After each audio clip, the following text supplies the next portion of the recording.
दर्शकवृन्द नमस्कार। विशेष संवादको लागि हामीसँग राजनीतिक विश्लेषक बोधराज नेउपाने सर हुनुहुन्छ। सर नमस्कार, स्वागत छ यहाँलाई।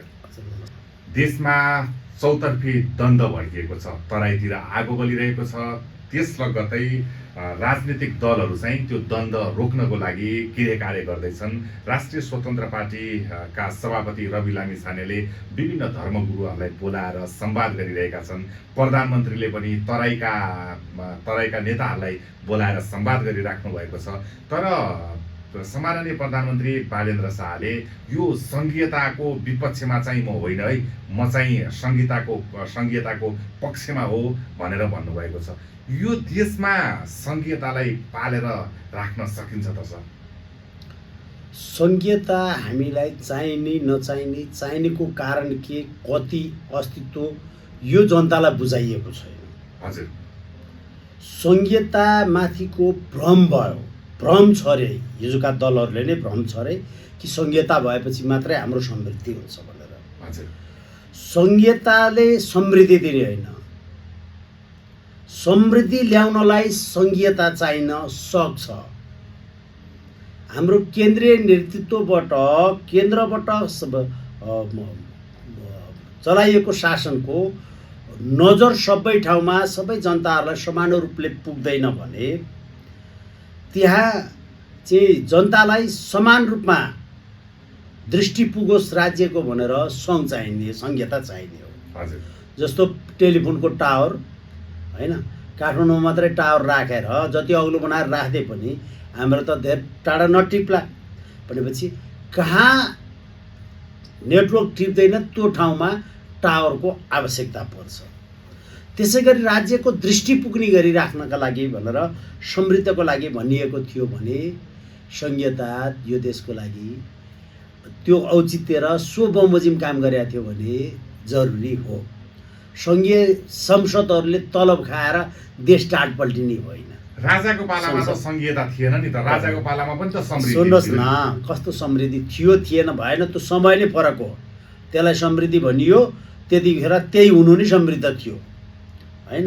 हिजोको दिन त्यो छ नि, सङ्घीय किराका माला लाउने मान्छे त्यही धनी थियो, नोट हुँदैन थियो, सिपीहरूलाई पैसा भनेर गनिन्थ्यो। कौडीहरू भन्छ नि हामी, फुटी कौडी, 3 फुटी कौडीको 1 शुद्ध कौडी, 4 कौडीका 1 दाम होलान् हैन, 4 दामका 1 पैसा, 1 हैन 4 पैसाको 1 आना। समय थियो। हिजो तपाईँको 1 पैसे 2 पैसे दाम पाई कौडी भन्दा नि छ नि त, पाई 3 पाई 2 पाउ, फुटी कौडी, कौडी पाएपछि दाम हैन, पाई हिसाब गरेर लिएर आउँछु। दुमडी पनि छ अझ शब्द हैन। 3 पाईको 2 दुमडीको कि 3 दुमडीको 2 पाई हो, पाईको दुमडी के हुने हो अहिले त प्रचलनमा छैन। यतिको यति भन्ने कुरा त सबैलाई थाहा हुँदैन। तर फुटी कौडी सबैभन्दा सानो फुटी कौडी छैन भनिन्छ नि मान्छेले। त्यो बेला त्यो पनि पैसा थियो हैन। अब 5 पैसे 8 आने हुनु भनेको त मान्छेको त धेरै ठुलो मोहरै भएको मान्छे भयो नि त। भने अहिले त्यसको औचित्य रहँदैन। हिजोको के र आजको के भनिँदैन। हेर्नुहोस् है, म अहिले भने नि मैले टावर हैन, हामीलाई टावर, मोबाइलको टावर चाहियो हो, सेतो हात्ती चाहिएको होइन। सुन्नु न, हामीलाई मोबाइलको टावर चाहियो हो, मोबाइलमा कनेक्टिभिटी पुग्नलाई। र हाम्रो गाउँ नजिकैको डाँडा मोबाइलको टावर बनाऊ भने नि त्यसले हाम्रो 4G अथवा 5G लन्च गर्दाखेरिको हाम्रो इन्टरनेट स्पिड बढ्छ। त्यो टावरको जरुरत छ। डाँडा भ्यू टावरको जरुरत छैन नि त हामीलाई। अलरेडी भ्यू टावर हो नि त त्यो डाँडा गइसकेपछि। त्यसको 3 तला माथि गएर चाहिँ के तल बगरको खोला हिँड्या जन्तु नै देखिने हो र होइन नि। तराईमा हो 18 तले 20 तले चाहिने, काठमाडौँमा हो धरहरा चाहिने। अहिले धरहरा नि के हो र, धरहरा भन्दा अरू अग्ला टावर भइसकेपछि चारैतिर नदेखिने भए पछाडि धरहरा चाहियो किन? अग्ला घर भइसकेपछि हैन। टावर चाहिने भनेको समथल भूमिको सबैतिरको निगरानी गर्न टावर चाहिने हो भने समयले आवश्यकताको महसुस गराउँछ। यदि हामीले यो संहिता हटाइदिने र 700बाट 400 वटा पालिका बनाउने अनि स्थानीय जनताका समस्याहरू जति जम्मै त्यहीँबाट हल गर्ने हो भने त्यो किन चाहियो संहिता? मान्छेलाई चाहियो के? नागरिकता पाउने ठाउँ होइन, जग्गाको रजिस्ट्रेसन गराउने मालपोत कार्यालय, सर्भिस दिने सर्भिस प्रोभाइडरहरू तपाईँको लोकल स्थानमै पुग्छ र अरू ठाउँ गइरहनु पर्दैन भने त्यो किन चाहियो? आज यो देश संहिता भएको 11 वर्ष भयो।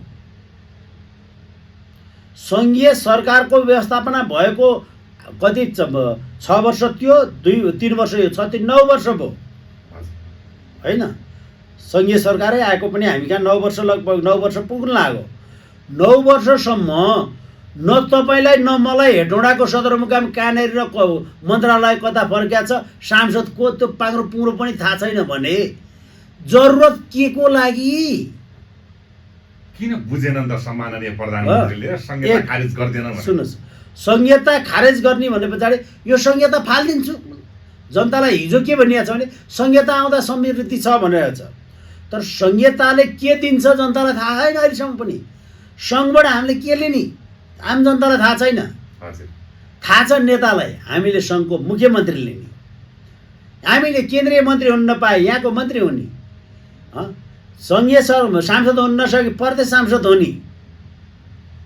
कार्यकर्ताको विभाजन भयो, त्यस कारण चाहिएन भन्ने हो मैले भन्नुको कारण।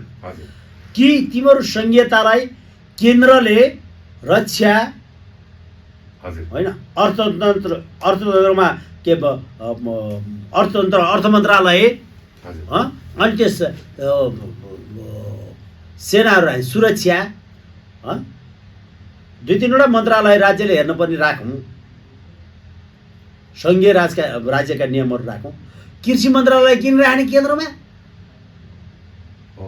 प्रदेशमा पठाइदेऊ। जुन केन्द्रको लागि जरुरी नै छैन, प्रदेशको लागि चाहिने हो। किसानहरू त्यहाँ छन्, काठमाडौँमा छैन। केन्द्रीयमा त तपाईँको भौतिक पूर्वाधार विभाग मात्र राख्दै हुन्छ। एउटा पूर्वाधार मन्त्रालय प्रदेशमै पठाइदेऊ। फेरि रिफर्म गर्नुपर्ने सुन्नु प्रदेशमै पठाइदेऊ मन्त्रालय। अनि काठमाडौँमा एउटा मन्त्रालयमा केन्द्रीय स्तरका निर्माणलाई चाहिने होइन भने राष्ट्रिय गौरवका आयोजना कतिवटा? 30वटा, 35वटा, 40वटा कि 100वटा? 500वटै भए पनि केन्द्रीय स्तरका आयोजनाहरू 500वटै भए पनि त्यो त तपाईँको एउटा विभागले हेर्न भ्याउँछ होइन। तर ग्रामीण सहरीकरणहरू हेर्नुहोस्, स्थानीय जिल्ला स्तरीय बाटाहरू, हाइवे छोडेर सहायक हाइवेहरू त तपाईँको प्रदेश स्तरमा पर्छन् हो कि भन्नुहोस् न। प्रदेश स्तरीय त जम्मै प्रदेशले हेर्ने हो। त्यो पूर्वाधार मन्त्रालय त्यहीँ पठाइदेऊ। 7वटै पठाइदेऊ। पूर्वाधार मन्त्रालय पठाऊ, कृषि मन्त्रालय त्यहीँ पठाऊ होइन, त्यो सामान्य प्रशासन त्यहीँ पठाऊ। केन्द्रमा त विभाग राखिदियो एउटा सामान्य प्रशासकीय विभाग होइन। अब भयो जम्मै कर्मचारीहरू स्थानीय निकाय र ती मन्त्रालयहरू यी जम्मै घटिसके पछाडि त सिंहदरबारमा त कतिवटा पनि बाँकी रहन्छ। त्यसकारण धेरैवटा मन्त्रालय नरहे पछाडि विभागमा झार्दै भयो। विभागमा झार्दै पछाडि केही कर्मचारी राखे भयो, एडमिनिस्ट्रेसनमा त्यति गए हुन्छ। अनि यी क्रियाकलापहरू जम्मै तलबाट गर्न दिने र उनीहरूले आफ्नो स्रोत अनुसार त्यहाँको व्यवस्थापन गर्ने भनेदेखि संहिताको जरुरी हो। त्यो निर्णय गर न, ठिक छ। होइन भने अहिलेको संहिता के काम? जरुरतै छैन। तपाईँ नागरिकता आफ्नै पालिकाबाट पाउनुहुन्छ, बरु पालिका जोडिदेऊ, अझ घटाइदेऊ पालिकाको सङ्ख्या पनि। पालिकामा सभासदहरू त्यहाँ राखेर तपाईँको होइन भौगोलिक रूपबाट आउने मान्छेहरू राख्नुहोस्, त्यसलाई छुट्टै किसिमले तयार गर्नुहोस्। अनि त्यहाँ नागरिकता त्यहीँबाट पाइयोस्, पासपोर्ट त्यहीँबाट पाइयोस्, जग्गा पास त्यहीँ होस्, विकास निर्माणका कुराहरू माग्न ती जान पाइयोस्। अनि सबैका एटिएम नागरिकता यी भए सबै कामहरू त्यही पालिकाबाट गराइदिनुहोस्। आफ्नो पालिका जहाँ छ त्यहाँ जम्मै सुविधा आफ्नै पालिकामा पाइन्छ भने जिल्लाका कार्यालय किन चाहियो र जानु पर्यो? किन जनताले जरुरी के त्यसको? संरचना हामी कति धान्न सक्ने के गर्ने र संरचना धान्नेका कुरा रहेनन्। पैसै छ भने पनि बेतुकी खर्च गरिन्न, फसलमा खर्च गर्नु गरिँदैन। जनतालाई सर्भिस प्रोभाइड कतिले गर्ने, के सर्भिस चाहियो? यदि अहिले गएर तपाईँलाई 2 नम्बर प्रदेशमा सबैभन्दा बढी संहिता खारेज गर्ने भनेदेखि ब्रुक ब्रुक उफ्रिने मान्छे छ। के का लागि तिनलाई संहिता चाहिएको? उनीहरूलाई संहिता चाहिनुको कारण सोध्नुहोस्। कार्यकर्ता पाल्नको लागि त्यो होइन, सुन्नु, कारण सोध्नुहोस् त जनतालाई। कार्यकर्ता त यता नेताहरूले कार्यकर्ताको व्यवस्थापनको लागि खोल्या भएर पो जनताले त चाहिएन भनिसक्यो नि, अघि तपाईँले भने जस्तै। सुन्नुहोस्, जनतालाई त्यो दिने चिज हामीसँग संहिताबाट जनताले पाउने रेगुलर डेलिभरीका कुराहरू, त्यो तपाईँको स्थानीय निकायमा घरमै लाइसेन्स आउँछ भने, घरमै लालपुर्जा आउँछ भने हामीलाई कार्यालय किन चाहियो? देख्नुपर्छ, पर्छ, हेर्नका लागि चाहिन्छ। सुन्नुहोस्, म तपाईँलाई एउटा उदाहरण दिन्छु। मैले 2065-66 सालमा एउटा जग्गा किने, क्रिस्ट फाइनान्स हुँदाखेरि कुरा हेर्नुहोस् है। क्रिस्ट फाइनान्सले महिलाको नाममा जग्गा किन्ने मान्छेलाई बैना कागजको 75% ऋण दिन्छु भन्यो। मैले जग्गा बैना गरेको थिएँ, त्यहाँ एकजना काम गर्ने साथी थियो मसँग, होइन, मेरो नजिकै चिन्जान भएको साथी थियो। उसले के भन्नु भनेदेखि, दाइ यो जग्गा भाउजूको नाममा पास गर्नु, 75% म हालिदिन्छु, त्यो पनि बैनाको कागजमा। मैले जग्गा 18 लाखमा किनेको, 24 लाखको बैना गरे पछाडि 18 लाख उसैले दिने भयो। यद्यपि त्यही बेला त्यो ऋण लिँदाखेरिको मैले 10 दिन अगाडि भनेदेखि मैले त्यो ऋणसम्म किस्टको ऋण पाइसकेको थिएँ। तर मेरो 10 दिन प्रक्रिया अलिकति बाँकी थियो। पास गर्ने जग्गालाई त पास गर्नु पर्यो नि त, उ गर्नुपर्ने, अथवा त्यो प्रक्रिया अलिकति बाँकी नै थियो। त्यहाँको बाटोसाटो किताकाटहरू हुनै बाँकी थियो जग्गा लिया ठाउँको। त्यस पछाडि त्यो सकिँदाखेरि छ नि के भयो थाहा छ तपाईँलाई? क्रिस्ट बैङ्कमा परिणत भयो फाइनान्स, अर्थात् राष्ट्र बैङ्कमा प्रोसेस थियो। राष्ट्र बैङ्कले क्रिस्ट फाइनान्सलाई क्रिस्ट बैङ्कको इजाजत दियो। इजाजत दिए पछाडि बैङ्कले त त्यो गर्न पाउँदैन, होइन, फाइनेन्सियल सेक्टरमा त पाउँदैन थियो नि त बैङ्कले। नपाएपछि मैले जग्गा किन्ने, उसले जम्मै पैसा दिने भए पछाडि किनिदिए। मेरो पैसा नपर्ने, पास गर्छ भए टर्ने। तर मलाई एउटा कुरो शर्त राखिएको थियो, त्यो ऋण उपलब्ध गराइदिए पछाडि ऋण उपलब्ध गराउनलाई चाहिँ मैले 5% दिनुपर्ने कमिसन है। 5%मा कमिसन जम्मै उनीहरूको 5% होइन, जम्मा मैले 5% दिनुपर्ने। भ्यालुएसन, सेवा शुल्क भनौँ न त्यसलाई, सबै सेवा शुल्क, सर्भिस चार्ज, भ्यालुएसन चार्ज, त्यो भयो सबै जोडेर 5% दिए पछाडि त्यो 5% भित्र उनीहरूलाई व्यक्तिगत पनि भयो, भ्यालुएटरको लागि लाग्ने खर्चदेखि लिएर जम्मै उनीहरूले मिलाउँथे। त्यो अवस्था त्यस्तै थियो त्यतिखेर, होइन। त्यो अब अडिटर कहाँ गएर कति ऋण खाने त्यतिको नाफा देखाएर अडिटको रिपोर्ट बनाउने बेला जस्तै के कुरो त। अनि त्यो बेला त्यो थियो। त्यो पछाडि त्यहाँ बन्द भयो। अब बैङ्कबाट त पाइएन, बैङ्कको त राष्ट्र बैङ्कले हेर्छ, दाइ अब हाम्रो बैङ्क भयो, अब हामीले यो काम गर्नु हुन्न। यही काम गरे हुनाले गेवालीको क्रिस्ट फाइनान्स प्रभु बैङ्कलाई बेच्नु पर्यो, म जस्तै ग्राहक खोजेर हिँड्या हुनाले, होइन। 18 लाख जग्गा किने, 24 लाखको बैना गर्ने, 18 लाख बैङ्कको ऋण, पास खर्च मात्रै मेरो 5% भने पछाडि मेरो त जम्मा 8%ले त श्रीमतीको नाममा पास गरेर 2%, लेखनदारलाई त्यसो त 8% लगानी गरे पछाडि त सिङ्गो जग्गा आयो। म कहाँ लिँदै मैले लिन्छु भनेर लागेँ, होइन। त मेरो लागि नै घातक हो त्यो, किस्ट बैङ्कलाई मात्रै होइन। गयो पछाडि गेवाली, गयो बोधराज, मन्दी आउने बित्तिकै त ब्याज तिर्नु परिहाल्यो। 100% ऋण हाले मान्छेको कहिले टिक्नु? जग्गा भाउ घटे पछाडि ऋण काटेर जग्गा बेच्नुपर्छ बैङ्क खुल्दाखेरि। त्यस पछाडि उसले एकजना अर्कै फाइनान्सलाई कुरा गरिदियो, जुन फाइनान्स अहिले बैङ्कतिर मर्ज भइसकेको छ। त्यो बैङ्कमा मैले जग्गा किनेर त्यो जग्गा राखेर पछाडि मैले 22 लाखमा त्यो जग्गा बेचेँ। त्यही शर्तमा 5% लिएर गएर ऋण लिएर गएको हो मैले, श्रीमतीको नाममा पास गरेर लिएर गएको। त्यो जग्गा मैले 22 लाखमा बेचेँ।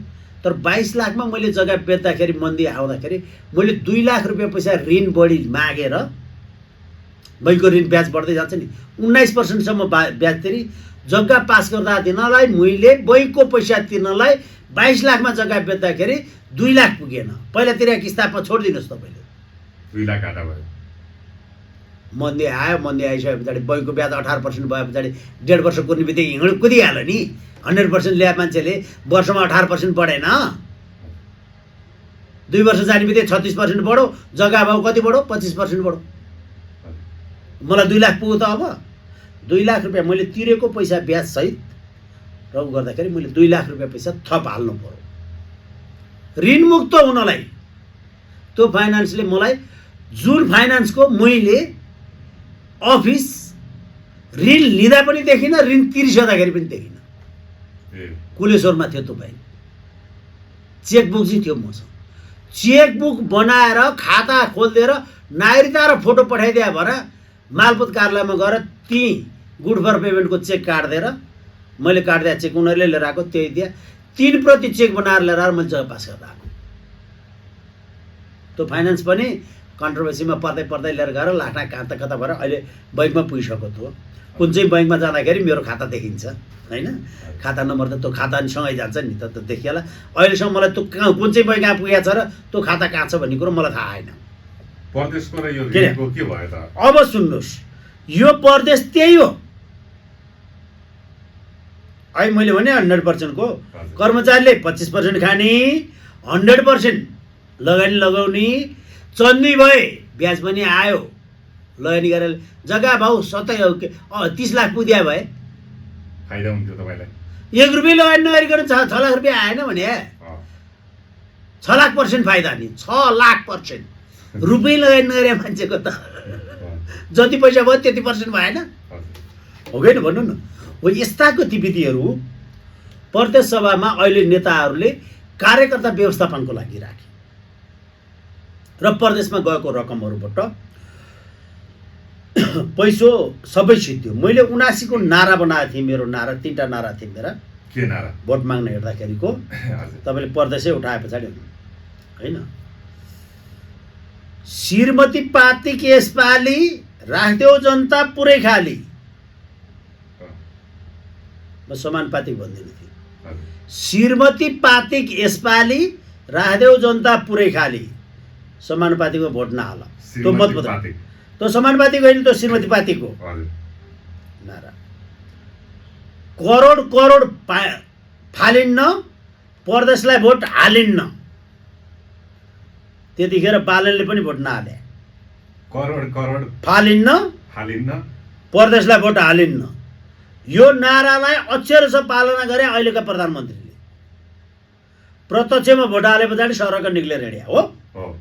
याद छ नि तपाईँलाई? एउटा भोट प्रत्यक्षको हाल्या, चुनावमा भाग लिया, बाँकी समानुपातिक र प्रदेशका मतपत्रै समाउनै नगा। अनि अहिले किन संहिता? त मैले पनि सुन्नु न, पढ्न यो त समयको कुरो गर्दैछु म। मैले पनि गरे त्यति नै हो। म आफूलाई भोट हालेँ, बाँकी केही पनि गरिनँ। एउटा मतपत्रमा 3टामा म लिनै गइनँ। हेर्नुहोस् है, अर्को एउटा नारा थियो मेरो होइन, मलाई जनताले भोट हाल्दैन भन्ने कुरो थाहा भइसकेको थियो। 15-16 गतेसम्म त झुक्याउँछ नि क्या, जित्छु क्या भने जस्तो भइदियो। मुक्सिरको कति 4 गते भएको होइन निर्वाचन? 4 गते। कार्तिकको 15-16 गतेसम्ममा म जनताहरूको माझमा जाँदाखेरि एहे यसपालि चुनाव जितिन्छ कि क्या हो, पुरानो दललाई त भोट हाल्दिनँ भन्छ भने। म खेता गरा पुगेँ, काम गरिराखेका ठाउँमा, मुक्सिरमा धान चुट्ने ठाउँमा एकजना पनि पुरानो दललाई भोटै हाल्दिनँ, खोज्ने नयाँलाई हाल्ने हो भोट भन्छ। अनि त्यसपछि गएर पसलतिर भेटेँ, 5 किलो जति सुपारी लिएर गएको थिएँ। मेरो पोस्टर थिएन, सुपारी त्यो सानो निमन्त्रणा गर्ने हुन्छ नि, पूजा गर्ने सुपारी 4-5 किलो किनेको थिएँ मैले। 5 किलो सुपारी लिएर गएर मुक्सिर 4 गते मेरो चुनाव चिन्ह जोर खुकुरीमा भोट हाल्ने चुले निम्तो हुन दिएको थिएँ। स्टाइलकै भोट माग्नलाई फरक गर्ने। अब फरक त गर्न सकिँदैन, फरक किसिमले गरौँ निमन्त्रणा गर्ने। यो सुपारी के को लागि भने तपाईँले तपाईँकै मतदान केन्द्रमा गएर मेरो चुनाव चिन्ह जोर खुकुरीमा भोट हाल्ने चुले निम्तो भनेर त्यो सुपारी दिए होइन। सबै हाई गर्ने रमाइलो हुन्थ्यो गफ गर्दै लिएर जाँदाखेरिको। अब भाइरल पनि त्यतिकै, अब तपाईँको युट्युबतिर जब जताततै अब त्यो मेरो भोट मागाइ स्टाइलहरू जम्मै सबै त्यो बिक्री वितरण पनि राम्रै भएको हो।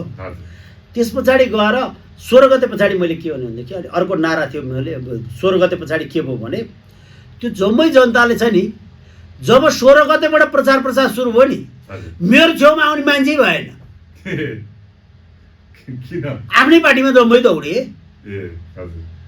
जसका पार्टी छन् नभएको जति जम्मै रवि लामिछानेले कपलाई खाइदिइहाले रवि लामिछाने लाठमा भएको भोट पनि 2-4 हजार भोट आउला जस्तो कन्डिसन भइसकेको थियो अब त्यो नारायणीका तिरा लिएर गएर पार्टी जमाइदिए पछाडि त्यो पार्टीले बगायो सबै बगायो होइन त्यो बगायो तर भोट हाल्दाखेरि माग्न जाँदाखेरि चाहिँ के थियो भने घन्टीको उम्मेदवार आफू म अनि अर्को एउटा डोजरको उम्मेदवार थिए होइन सबै गएर भोट माग्दाखेरि हामी चाहिँ सँगै बस्थ्यौँ हामीहरू मध्ये कसैले चुनाव जित्ने भयो भने हामीलाई भोट चाहिएन एउटैलाई पुरानाहरूलाई भोट हाल्नुपर्छ रासोपाको घन्टीले जित्ने भयो भने मलाई भोट चाहिँदैन उहाँलाई भोट हाल्ने डोजरले जित्छ भने डोजरलाई भोट हाल्ने उनी चाहिँ गोकुल बास्कोटाका विरुद्ध आफै लड्छु भनेर गइदिए नि त यहाँबाट अन्तर्वार्ता धेरै गएको उनी थिए अनि म त अब सोसियल मिडियाबाटै गएको मैले चुनाव जित्ने भयो भने उहाँहरूलाई नदिने किनभने स्वतन्त्रको मात्रै एकै ठाउँ खसोस् हामी 4 जना स्वतन्त्र उम्मेदवार थियौँ होइन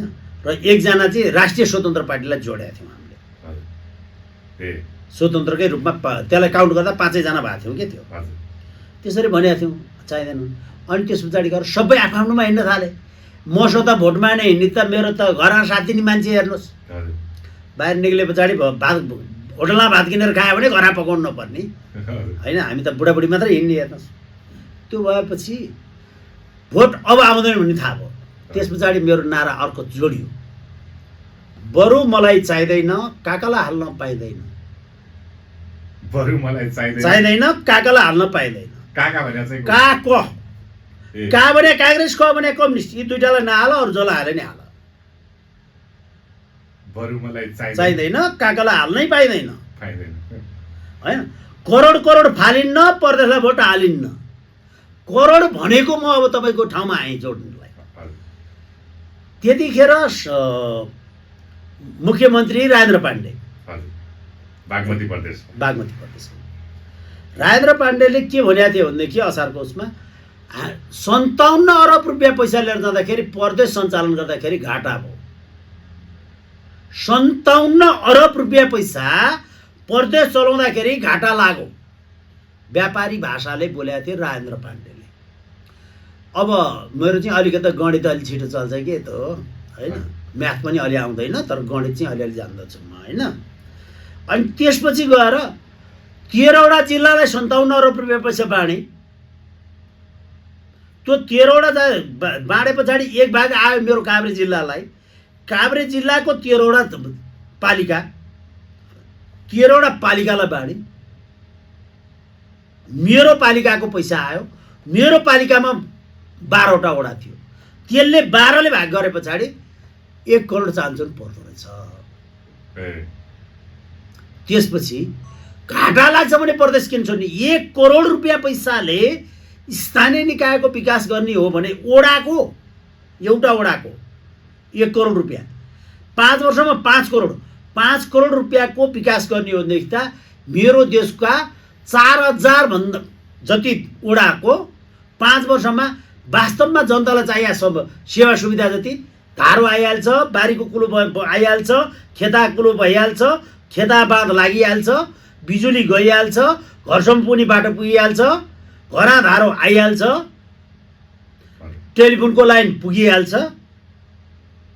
अनि केबल लाइन गइहाल्छ 1 वर्ष बजेट पुग्यो भने सधैँको लागि 5 वर्ष अब बाटो फेरि खन्नु पर्दैन धारो बिग्रे पानी बनाउने हो फेरि हाल्नु पर्दैन बिजुलीको तार होइन मर्म सम्हार गर्ने हो अर्को हाल्नु पर्दैन होइन बाटो भत्के मर्मत हो अर्को गर्नु पर्दैन सक्यो होइन भने यत्रो पैसा किन खर्च गर्ने सो कारणले गर्दा करोड फालिन्न प्रदेशलाई भोट हालिन्न अहिले त करोड होइन 3 करोड पुगिसक्यो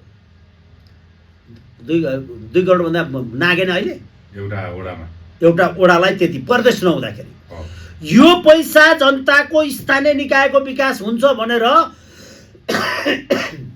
ब्रिफिङ गरेर हामी 2 नम्बर प्रदेशमा छिर्ने हो भने कुन चाहिँ जनताले त्यो प्रदेश चाहिन्छ भन्छ त्यही त अघि मैले भने नि कुनै पनि जनताले प्रदेश चाहिन्छ भन्दै भन्छ भोट हालो भने पर्छ। अब अहिले यो प्रदेशमा अहिलेको आन्दोलन जस्तो कसले उचाल्छ? प्रदेशमा खाइपाइ आउनेले।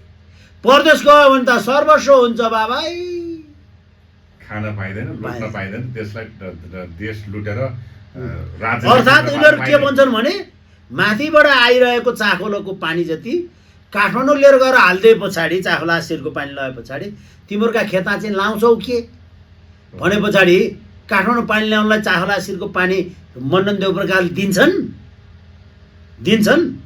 किनभने भोलि त उनीहरूको जमिनमा त पानी लाग्दैन, पानी नलाए पछाडि त बाँझो हुन्छ, हो होइन? आफ्नो सिँचाइको पेटा लातान दिँदैन नि। हो, यस्तो किसिमको व्याख्या गरिएको छ।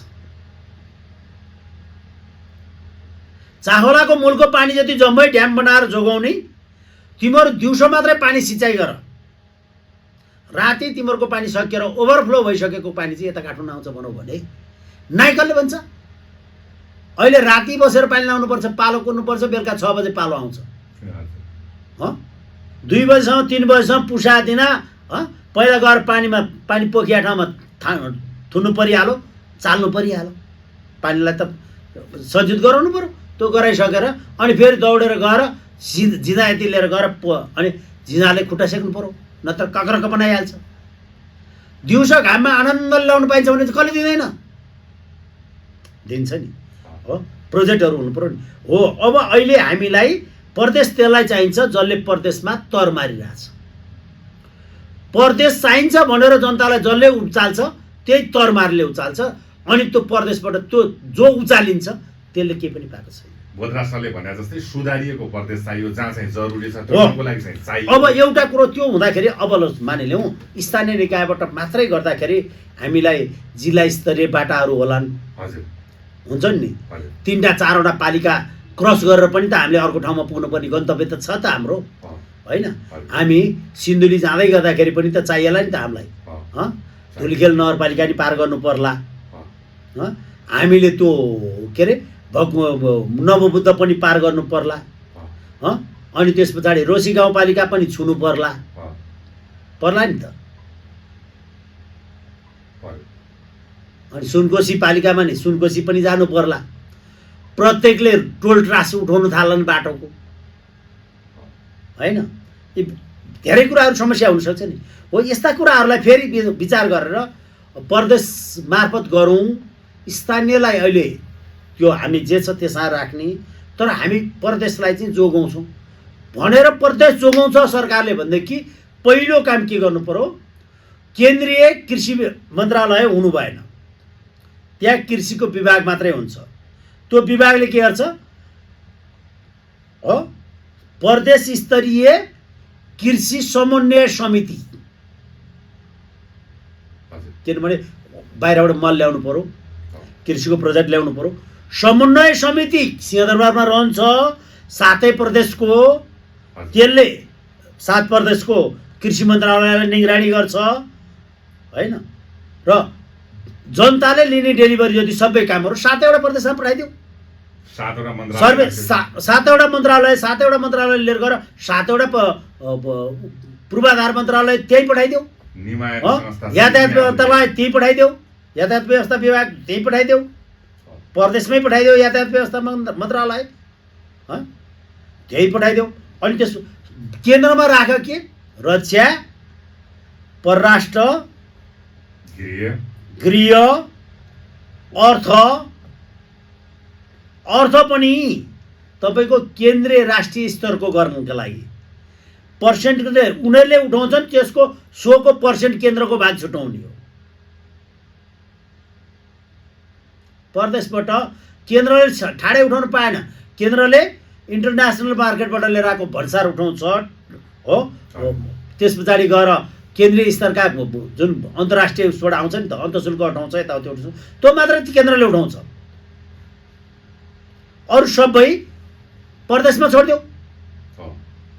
भ्याट उठाउने, आन्तरिक राजस्व कार्यालय, कम्पनी रजिस्ट्रार, यी भई सब प्रदेश पठाइदियो, त्यसपछि मात्र संघीयता काम लाग्छ। हो, अब यी सबै कुराहरू जनताले पाउने भए पछाडि, केन्द्रमा धाउन नपर्ने भए पछाडि, पासपोर्ट नागरिकता उहीँबाट पाउने भए पछाडि त्यसको औचित्य रहन्छ। त्यो भनेको चाहिँ मैले मोबाइलको 5G टिप्नलाई घर छेउमा लगेको टावर, त्यो हिसाबले जाने हो भने प्रदेश ठिक छ। र प्रदेशमा ती 800 जना सांसदले 1 लाख होइन, अहिले 3 लाख खाऊ क्या तलब, 3 लाख, 1 लाख होइन। जनता छोराहरू पैसा खायो भन्छन्। प्रदेशमा खर्च भयो, सांसदले 2 लाख तलब खाने सांसद भयो अरे। 4 लाख दिने भने 2 लाख होइन, काम चाहिँ गर्नु पर्यो। तर काम गर्नु पर्यो नि त। बैङ्कको सिओले महिना 10 लाख खान्छ, उसले बैङ्कलाई फिट एन्ड फाइन राख्छ नि त। त्यहाँको विकास निर्माणको रेस्पोन्सिबिलिटी पनि उसैले लिन्छ। विकास निर्माणको छनौट गर्दाखेरिको छनौट समितिमा नि उही बस्छ। पब्लिक सर्भिस प्रोभाइड गर्ने नीति नियम बनाउनु पनि उही बस्छ। जनतालाई छिरिक समस्या पर्ने बित्तिकै सो समस्या तुरुन्तै हल गरिदिन्छ। आम जनताको यस्ता सबै कामहरू गरेर जनताको जीवनयापनलाई सहजीकरण गराएर आनन्दले जनताले बन्न पाउँछ भने उसले 4 लाख खाँदा भयो के? बाटो बेला बन्यो कि बन्यो त्यसले निगरानी गर्छ, नभने जवाबदेहिता उही। बाटो कमजोर बन्यो भने, निर्माण कमजोर भयो भने त्यसको भागीदार उही, त्यसको निगमन गर्नुपर्ने, अनुगमन गर्नुपर्ने, बजेट स्रोत व्यवस्थापन गर्नुपर्ने र योजना छनौट गर्नुपर्ने काम सबै त्यो प्रदेशका सभासदहरूलाई लगाउनुहोस् त। जनतालाई चाहिए त्यही कुरो होइन। 4 लाख देऊ न तलब, जनताले तलब खाएर बिग्रिन्छ देश। रोजगारी चाहियो जम्मैलाई, पेटभरि चाहियो जम्मैलाई, खाएको को रिस। बेलुका भात पकाउन गाह्रो भयो, तातो अलिकति के खाने भने पछाडि खुर्र पसलमा जाने, चाउचाउ दिनु न, कुन वाइ ल्याउनुहोस्, अनि त्यो लिने 2टा अन्डा नि ल्याउनु, भित्र लिएर जाने, अन्डा चाउचाउ खाएर सुत्ने, अनि चौधरीले नाफा खायो भन्ने। भात पकाउन गाह्रो लाग्दाखेरि अथवा घरमा चामल सामल सिद्धिया थियो, गोजीमा पैसा नि थिएन, बेलुका छाल त टरो नि, टरेन। दाल कहाँबाट किन्ने, तरकारी खोइ, भुटुन छैन, मसला छैन, गोजीमा पैसा छैन। मसला पनि त्यही छ, भुटुन पनि त्यही छ, चाउचाउको पोकाभित्र। खुर्र जाने किन्ने, जम्मा लगानी 25 रुपियाँ, तातो पानी हाल्ने उमाल्ने खाने, तातो पानी हाल्ने उमाल्ने खाने। अनि यति फास्ट सुविधा दिए पछाडि चौधरीले 5 रुपियाँ खायो भने किन गराउने? 5 रुपियाँको सुविधा घरमा ल्याएन हो। सुविधा ल्याइसके पछाडि अनि भन्ने हो यो किसिमको भए जरुरी हुने हो। अहिले गोल्डन ओइल नै हो त गाह्रो। बालनले भने होइन नि त, गोल्डनको राजनीतिक प्रतिवेदनमा आएको होइन चितवनमा प्रदेश खारेज भनेर हो। अब गोल्डनले खारेज भन्दाखेरि रिसाको हाम्रो सामर्थ्य पुगेको दिन हामी यो देशमा भएको प्रदेशहरू खारेज गर्नेछौँ। खारेज गर्नु हाम्रो 2/3 पुगेका दिन हामी प्रदेश खारेज गर्नेछौँ। प्रदेश खारेजको औचित्य पृष्ठ गर्नुपर्छ जनताको लागि। मैले अघि भने नि सरकार स्थानीय निकायमा सर्वाधिकार गरेर डिसेन्ट्रलाइजेसन लागू गर, सबै कुराहरू प्रोभाइड स्थानीय निकायले गर्छ। केन्द्रमा पैसा उठाउने प्रत्येक पालिकालाई समानुपातिक हिसाबले भूगोल, जनसङ्ख्या, भूगोल, जनसङ्ख्या र प्राथमिकता 3टा कुरालाई त्यसका इन्डिकेटरहरू राखेर केन्द्रीय बजेटबाट दिने, त्यो निर्णय गर्यो भने अनि जनताले सेवा सुविधा पाउने भए पछाडि प्रदेश किन नआउने? किन नआउने? तपाईँको गाउँपालिकामा अहिले खुलेको हस्पिटलमा तपाईँको अपरेसन हुन्छ, हात खुट्टा भाँचिएको काम गर्छ, अनि तपाईँको होइन मेडिकल सम्बन्धी उपचार भइहाल्छ, पाठेघर सम्बन्धीको उपचार हुन्छ, त्यस पछाडि गएर तपाईँको के हाम्रो प्रसुति सम्बन्धी जम्मै उपचार पाइन्छ,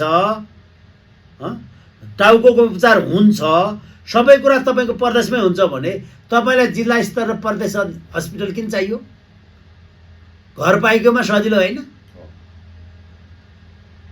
अति आवश्यक पर्यो भने मात्रै बिएनबिनमा म मेरो भतिजो पठा पुग्छु। त्यहाँ जाँदाखेरि बिएनबीमा मलाई एकदम इजी सर र पहिला टेलिफोन ठोक्ने निधाएको छ कि के गरेछ फेरि ड्युटी राति पर्छ नि त घन्टी उठो भनेदेखि ड्युटी कतिखेर छ छोरो भनेर सोध्ने हो। अनि यस्तो भयो आन्टीलाई यस्तो भएछ भने ल ल ल ल ल ल भन्ने मेरो भतिजो छ। सुन्नु म कुदिहाल्थेँ र पनि म अहिले भतिजोबाट जान्न। अब त्यहाँको बिल सिल चेकअप सेकअप त भतिजो त्यहाँ भयो मलाई सहजीकरण पो भयो त। बिएनबी हस्पिटलले मलाई फ्री अफ कस्ट उपचार गर त भन्नु भएन। अनि मैले पटक पटक फलोअप पनि दौडिनु पर्यो।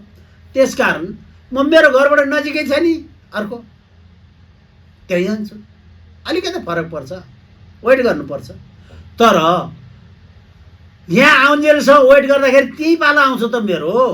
म किन आउँछु यहाँ छ त यहाँ छोरो ट्रान्सपोर्टेसन कस्ट पनि बच्यो टाइम पनि बच्यो हो कि भन्नुहोस् न।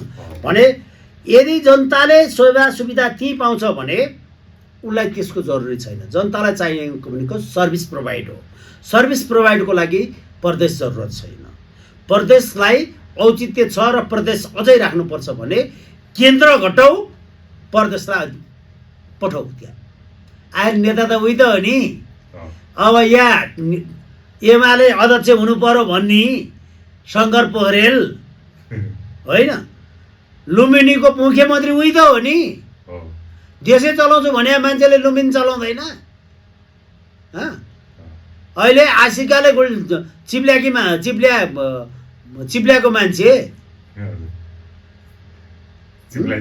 चिप्ल्याएको मान्छे पाण्डे चिप्ल्याएको पाण्डे मुख्यमन्त्री उही त हो त बागमती प्रदेशको होइन।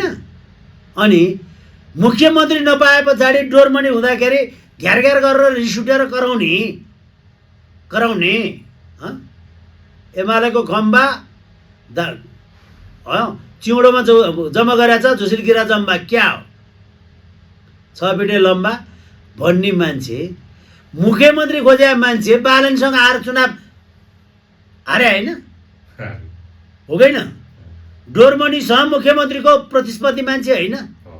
काठमाडौँ महानगरको बालनले हराएको मान्छे ओलीभन्दा सिनियर हार्नमा होइन। बालनसँग हार्नेमा ओलीभन्दा सिनियर हो नि त केसरी राख्थ्यो होइन। पात्र उही भइसके पछाडि सञ्चालनमा के समस्या छ हामीलाई छ छैन नि। भनेपछि देशै चलाउँछु भने मान्छेले प्रदेश राम्रै चलाउलान्। तर यो चलाउँदै गर्दाखेरि प्रदेशलाई त्यो अधिकार राख्नु पर्यो जुन जनतालाई सेवा सुविधामा सहजीकरण हुनु पर्यो। सही। अब अर्को प्रश्न बोधरा सर, यो देवभूमि तपोभूमि नेपाल पवित्र स्थल पनि हो। नेपालमा धार्मिक द्वन्द्व चर्किनु हुँदैन। हामी तपाईँ सबैको एउटै हुनुपर्छ। तर तराई 81 जल्नु, मन्दिरमा सुतिरहेको वृद्धको हत्या हुनु, आर्मीले गोली चलाउनु 23 र 24 गते यही सरकार यही नेताहरू जो अहिले सिंहदरबारमा छन् गोली हान्दाखेरि स्ट्याटस लेखेको तपाईँलाई कतिको याद छ? उहाँहरूले नै लेख्नु भएको र अहिले उहाँहरू नै सत्तामा हुनुहुन्छ। उहाँले नै ताकी अहिले गोली हान्नुको कारण चाहिँ के होला? कतै बाहिरी कुनै शक्तिको प्रवेश भयो कि अथवा उहाँहरूले चाहेर कन्ट्रोल गर्न नसक्ने अवस्था आइसकेको हो कि के भइरहेछ सर देशमा? दुईटा रमाइलो कुरा गरौँ। पहिलो कुरो, हिजो नेकपा एमालेबाट निर्वाचित एकजना सभासद थिए। हजुर। सदनमा नेकपा एमालेको सभासद थिए। पद्महरियाल होइन अर्को एकजनाले।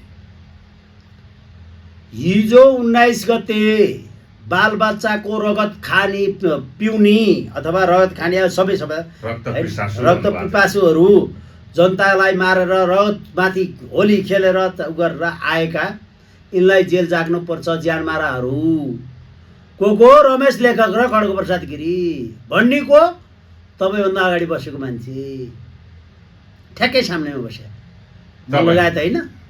मलाई सबैले आरोप लगाएको हो नि त। जिम्मेवार पदमा बसेको व्यक्तिले त्यसको रेस्पोन्सिबिलिटी लिनुपर्छ भनेको थियो नि त। त्यो भने पछाडि हामीले यिनै शब्दहरू रक्त पिपासु यताउति भनेका थियौँ। अहिले पनि जेन्जी मर्या हो नि। त्यो दिन मात्र जेन्जी होइन। अहिले गृहमन्त्री सुदन र बालन छन्। अब कि मुद्दा फिर्ता लियो अब यिनीहरूको ओलीको र लेखकको होइन भने यिनलाई पनि त कारवाही गर्नुपर्ने भयो नि त होइन पर्यो नि त कारबाही गर्ने चाहिँ कसले त? पर्नुहोस् न म भन्दैछु कारवाही गर्नु पर्यो नि त। अब यो प्रश्न प्रति प्रश्नको रूपमा नेकपा एमालेको सांसदले उठायो बुर्क बुर्क बुर्क बुर्क उफ्रेर त आशिका तामाङ भन्नेले न ढङ्ग पुऱ्याएर न केही गरेर हिजो सदनमा बोले सुन्नुभयो नि तपाईँ। हजुर चारैतिर आलोचना पनि भइरहेछ उहाँको। है सुन्नु न के बोले ढङ्ग पुग्या हो केही हो अध्ययन नै छैन ढङ्ग कसरी पुग्छ? सुन्नुहोस् न होइन त दे दिया बन्दुक हो गए हल्दार भने जस्तो त्यो लाला आगो भनिदिया भन टिकट दिए पछाडि आगै लाउने मान्छेलाई त जिताउनै पर्छ भनेर जिताएको न हो होइन। आशिका तामाङ भने को नि हो होइन त्यो थाहा छँदैछ नि त सबैलाई होइन। टिकटक बनाउनलाई टिकटकलाई काम लाग्ने मान्छे सांसदलाई होइन नि होइन। सुध्रिन पाइन्छ सुध्रे पछाडि फेरि स्वीकारौँला यो पाराले होइन यस्तै पाराले हामीलाई यस्ता खाले सांसद चाहिएन भन्नु परेको छ। नाम पटक पटक लिनु परेको छ है मैले 3-4वटा स्लोगनै बनाइसकेको छु। जित्नुपर्ने पाण्डेले हारो हार्नुपर्ने पाण्डेले जितो बर्बाद भयो अर्को स्लोगन छ नि मेरो त्यही आशिका देखेर बनाएको हो नि त मैले भन्नुहोस् त। अब राजेन्द्र पाण्डे सभासद हुन लायक राजेन्द्र पाण्डे कि आशिका तामाङ सोध्नुहोस् राजनैतिक हिसाबले पात्र दुइटै खडा छन्। व्यवस्थापकीय हिसाबले कुलमान घिसिङ कि राजु पाण्डे पाण्डे मिल्या हुनाले स्लोगन बनाउन मिल्नै भएको हुनाले बनाएको। कविता लेख्ने बेला बनाइन्छ नि त त्यही गरी होइन। फिल्ममा पनि डाकु बन्दाखेरि ओ चौधरी भन्छन् नि त त्यस्तै शब्द मिल्ने भएर बनाएको। जित्न पर्ने पाण्डेले हार्नु पर्ने पाण्डेले जितो देशको विडम्बना हो भनेको। त्यसरी बोल्दै लिएर जाने मान्छेहरूले भोलि त्यो छोडौँ न सुधार गरौँ न। हिजो कस्तो थियो अहिले कस्तो भयो। हिजो हामी पनि त केटाकेटी थियौँ बुद्धि थिएन के थिएन होइन। हिजो हामीलाई पनि त रमाइलो गर्नलाई अर्कै चिजले आनन्द आउँथ्यो आज आनन्द आउने चिजै फरक छ। तर त्यो हिजोको पास्टलाई जिम्मेवारी पदमा आइसके पछाडि त्यसलाई प्याकअप गरेर यतापट्टि कसरी गर्नुपर्छ त्यसको प्रयत्न गर्नु पर्यो नि त। गाडी चलाउन जान्ने छु भन्दैमा गाडी खोला खसे पछाडि पौडी खेल्न नजाने मान्छे चाहिँ बाहिर निक्लिँदैन क्या निस्किन्छ नजान्ने हो 40 वर्ष गाडी चलाएको अर्काको गल्तीले लिएर आएर गाडी पछाडिपट्टिबाट हिर्काइदियो खसो गाडी तल उसको गल्ती पनि होइन पौडिन जान्दैन निस्किन्छ बाहिर निस्किन्छ। त्यसकारण खोलामा पस्नु छ भने पौडी खेल्न सिक न बाबा। अब तिम्रो ड्राइभिङ पेसा काम छैन खोलामा छिरिसकेपछि खोलामा तिमीलाई पौडिने पेसा चाहिन्छ त्यतातिर लाग न। अनि राम्रो पौडिन जाने पछाडि त भइगयो त ड्राइभरलाई किन पौडी खेलाएको भन्नै पर्दैन नि। तर नजानिकन गयो भने त डुब्छौ त्यो भएको हुनाले तपाईँको यो सदनबाट हिजो जति कुराहरू राखियो पिपासु भनेर भनियो। अब राजेन्द्र पाण्डेहरूको यो के हाम्रो रमेश लेखक 50 लाखेर ओलीलाई मान्छे मारेको आरोपमा जेल पठाएको छ। के भएको पदीय जिम्मेवारीको आधारले मुद्दा चाहिँ विचाराधीन। अब पदीय जिम्मेवारीमा सुदन र बालन आकर्षित हुने कि नहुने प्रश्न त सोध्नु पाइयो नि। केस फरक छ यो धार्मिक युद्धको रूपमा देखा परेछ या दल देखिया छैन धर्म देखिया छ या साम्प्रदायिकता देखिएको छ। त्यहाँ पुराना भर्सेस नयाँ थियो। सरकारले सामाजिक सञ्जाल बन्द गरेको थियो तैँले नगरिदिया भए त बच्चा मर्दैन थियो नि त। यो छुट्टै कुरोहरू छ होइन। यो कुराले फरक होला तर मान्छे त मान्छे मर्या हो जेनी मर्या। अब बालन रविलाई उनले त्यो प्रश्न उठाउन पाउने हो। त्यतिखेर पनि आशिकाले जवाफ दिने होइन बोधराले जवाफ दिइहाल्थ्यो नि एमालेलाई त। म पद्म अर्याललाई भन्छु नि त यो भिडियो सुन्यौँ भने मेरो यति चाहिँ पद्म अर्यालसँग प्रस्तुत गराइदिएँ मैले तपाईँलाई टक्राइदिएँ आन्सर बालनका तर्फबाट मेरो आन्सर। खड्गप्रसाद ओलीले अर्थात् खड्गप्रसाद गिरिज्यूले त्यो आन्दोलनमा मेरो कमजोरी हो भनेर स्वीकारेको छ। बालनले किन स्वीकार्ने? एक। अनि खड्ग प्रसाद गिरीले होइन मेरा हातमा गोली थियो, मैले पड्काएको, आदेश दिने म हो, प्रधानमन्त्रीले कहाँनिर आदेश दिन्छ? जवाफ यही लाग्यो होइन? आन्सर त्यही हो र बालनलाई सोध्नै पर्दैन। उसले चाहिँ भन्नु नपाउने, उसले चाहिँ भन्नु नपाउने। हिजो बालनले लेखेको स्ट्याटस तिम्रो सभासदले सोध्न पाउने अथवा पद्म अर्यालले सोध्न पाउने सदनमा हिजोको जिम्मेवार व्यक्तिले ओठे जवाब दिन पाउने। बालनले बोल्नु परेन, बालनको तर्फबाट उसको साठ दाजुले दियो भन्नु नपाउने। एमालेलाई दिने जवाब यही हो। तर बोधराजको चाहिँ भनाइ के हो भने बालन सुदन पनि गलत हो, ओली लेखक पनि गलत हो, मान्छे मरो, दुवै गलत हो नि। जिम्मेवार व्यक्ति पदीय जिम्मेवारी हो, पन्सिन पाइन्छ। मान्छे मर्दाखेरि सरकार आकर्षित नभए को हुन्छ? जनताले तिर्या पैसाले किन्या गोलीले झन्डा छोरो मरे पछाडि जिम्मेवार व्यक्तिका जवाफदेही नभए को हुन्छ अर्को?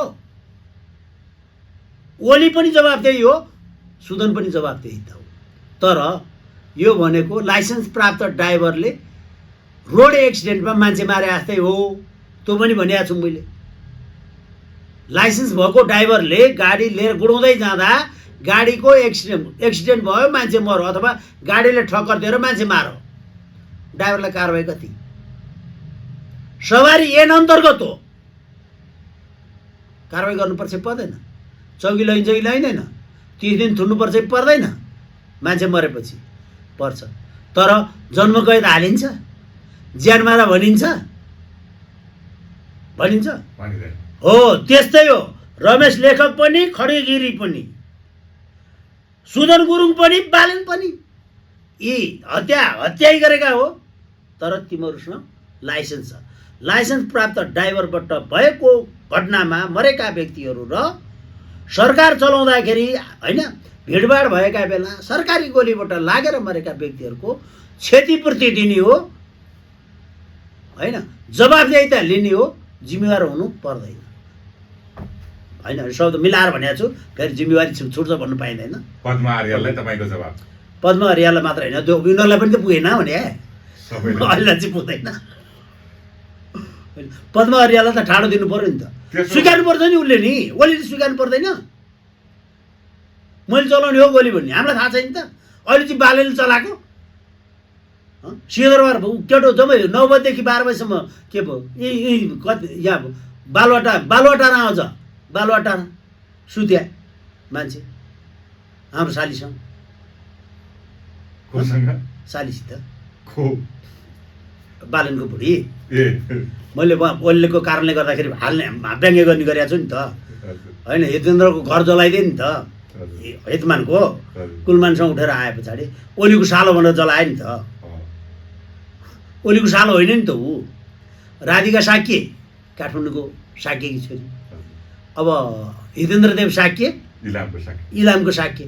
अनि साक्य भने पछाडि ए बाबु तिमी त मेरो भाइ रहेछौ नि त भनेर राधिकाले भाइ भन्ने, एमाले कार्यकर्ता नजिक। ओलीले के भन्यो भनेदेखि अब राधिकालाई दिदी भने पछाडि ओलीलाई बिनाजु भन्नु पर्यो, बिनाजु भने पछाडि सालो भनिदियो ओली। अनि म पनि काफले आएको छु है, ऊ बालन नि काफले आएको छु है। अब मैले चाहिँ किन नभन्ने? त्यो माथि प्रधानमन्त्रीलाई साडवाई हुनु पाइन्छ भने, भन्न पाइन्छ भने किन जोड्ने? यस्तो मौका त मलाई कहिले पनि आउँदैन। फेरि बालन झन्झल मात्रै त हो नि। रवि आए पछाडि भन्न मिल्दैन? रवि त फेरि के पर्छ? ए मेरो जैनै हो भन्नु है।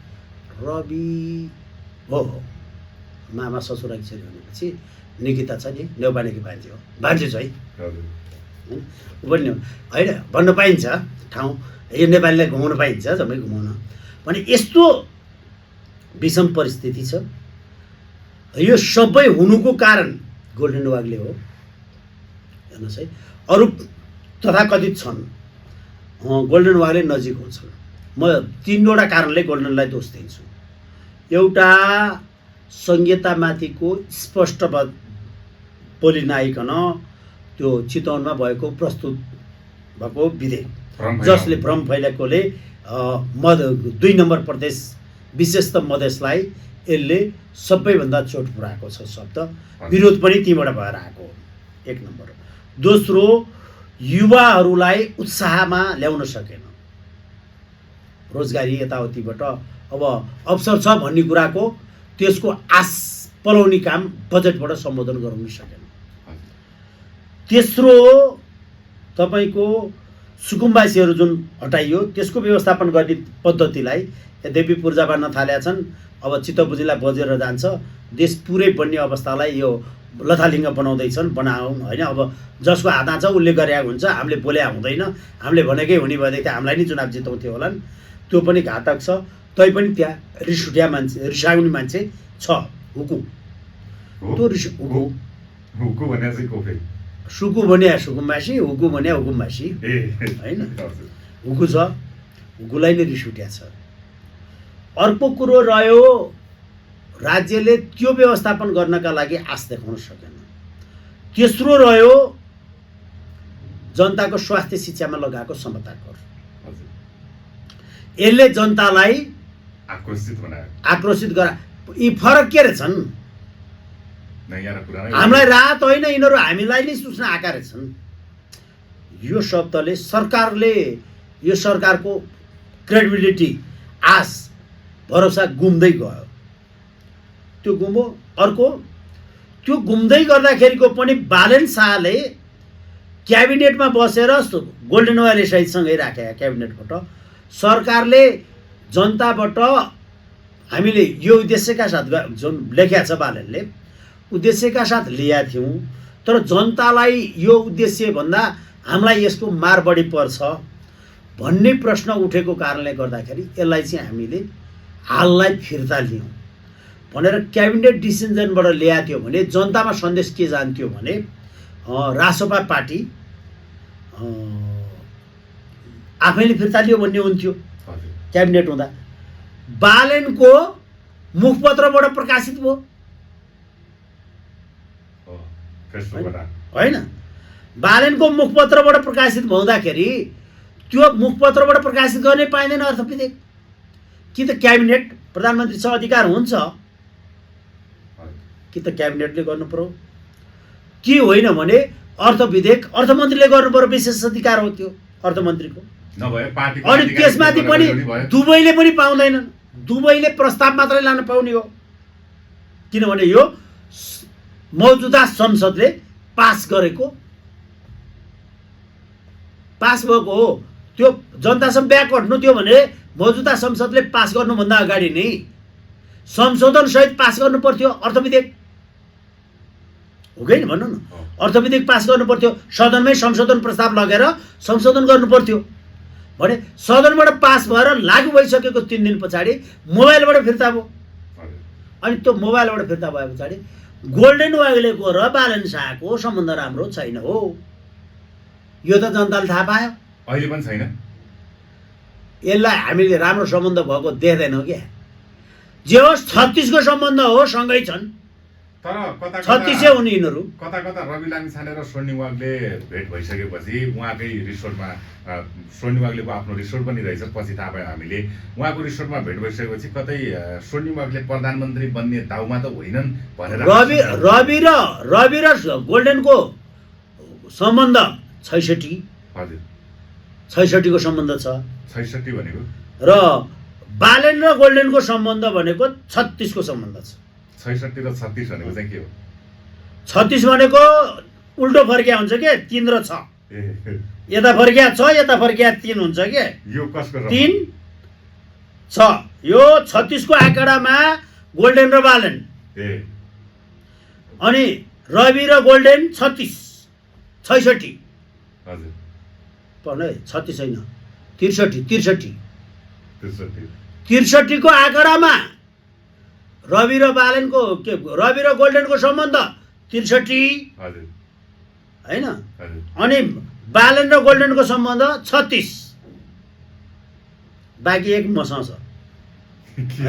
त्यो 1 भने 36 र 63 ले 79 हुन्छ के, नपुगी 1 होइन।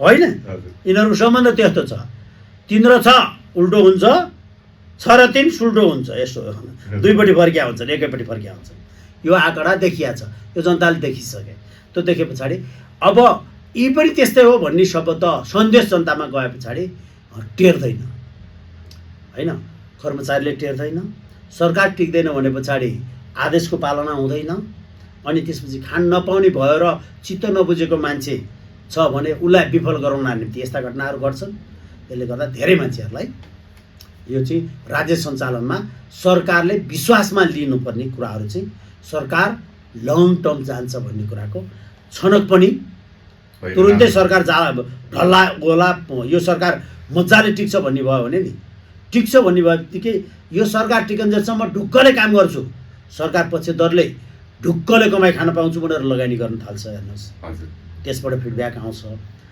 अनि कार्य सम्पादन गर्नुपर्ने व्यक्तिहरूले के गर्छन् भने गलत गर भन्दै त उनीहरूको 5 वर्षलाई छ 5 वर्ष त चुप्पो लाएर यिनले भने मान्नु पऱ्यो नि त्यसले काम गर्छ र यसले अनुशासित पनि बनाउँछ र प्रतिफल पनि ल्याउँछ जब सरकारमा गडबड हुन्छ कतिखेर भत्किने हो ठ्यान छैन त्यो घर कसले लिएर गएर कोठा लिन्छ हो भाडा तिरेर बस्छ सर्केको घरमा हद भयो भित्र फुत्त छिर्ने हो किम्ती चिज रहेछ भने बोक्ने निक्लिहाल्ने हो नि चोटा माथि चढ्ने बित्तिकै हलल्ल भुइँजालो त्यही बेला गयो भने ठ्यान हुँदैन अहिलेको सरकार पनि त्यस्तै मोडमा पुगिसक्यो बडै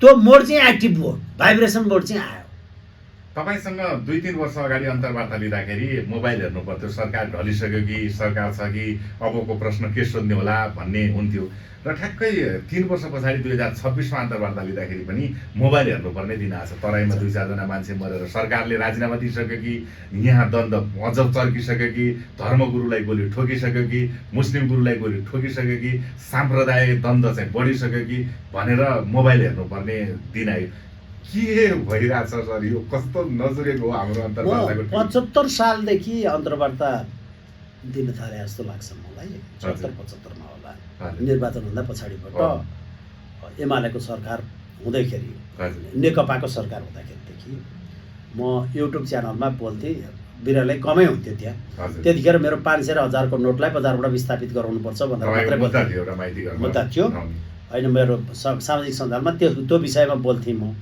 सिङ्गल एकाउन्ट सिस्टम र जनताले तिरेको करको 30% सम्बन्धित व्यक्तिको पेन्सन कोष सामाजिक सुरक्षा कोष र शिक्षा कोषमा पैसा हाल्नु पर्यो शिक्षा र स्वास्थ्य फ्रीमा पाइँदैन व्यवस्थापन गराउनुपर्छ र शिक्षा र स्वास्थ्यले अनिवार्य खर्च हो अनिवार्य खर्चबाट जनतालाई मुक्त गराउनुपर्छ कमाएको बेला लिने नसकेका बेला दिने सिद्धान्तका साथ सरकार अगाडि बढ्नुपर्छ भन्ने यो एजेन्डासहित म बजारमा तपाईँको यो एजेन्डा बोकेर बस्थेँ र त्यतिखेरदेखि बोल्दै गरेको थिएँ 76 पछाडि छ नि यस्तो दिन आयो कि अलिअलि गर्दै गए पछाडि 77-78 देखि त भाइरल भनिन्छ होइन यो युट्युबमा धेरैले हेर्ने मान्छेलाई होइन धेरैले हेर्ने मान्छे बनियो होइन धेरै मान्छेले हेर्ने कुरो भयो त्यो भए पछाडि अब बोलाउने मान्छेहरू पनि धेरै भए आउने बित्तिकै थाहा हुँदैन थियो कि सर र आउने टेउला बसे पछाडि दाइ अन्तर्वार्ता लिनु पर्यो भन्ने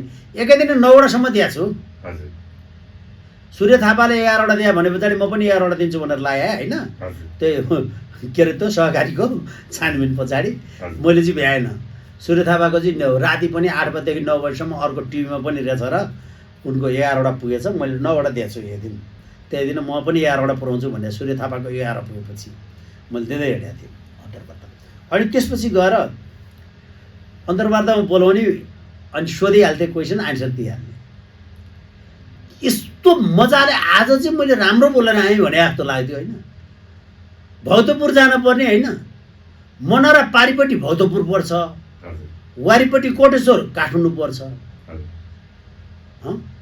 कोटेश्वरमा पुगन्जेलसम्म केही पनि खासै समस्या थिएन मनरा तरिसके पछाडि है त्यो फोन भिडियो नहाल्न है मैले बोलेको कुरो त पुरै उल्टो भयो पुरै उल्टो भयो लाँदै हुन्छ दाइ म काटेर हाल्छु अब अन्तर्वार्ता बल्ल पाएको छु म काटेर हाल्छु यस्ता दिन थिए ठ्याक्क अहिले त्यस्तै भइरहेछ व्याख्या गर्दै लिएर गयो होइन समय मान्छेको के हुन्छ भने तपाईँ सुप्रिम नलेज भन्दो रहेछ क्या डिस्कस आइडिया भनेको जस्तो हाम्रा महापुरुषहरू होइन ऋषिहरू ऋषिमुनिहरू वैज्ञानिकहरू होइन अनि त्यसपछि गएर अलिकति प्रतिष्ठित व्यक्तिहरू छन् नि यिनीहरू भनेको तपाईँको अब लिक्वान्डो नै लिउँ नाम होइन हाम्रो जेम्स साथिङ के अरे हाम्रो चिनमा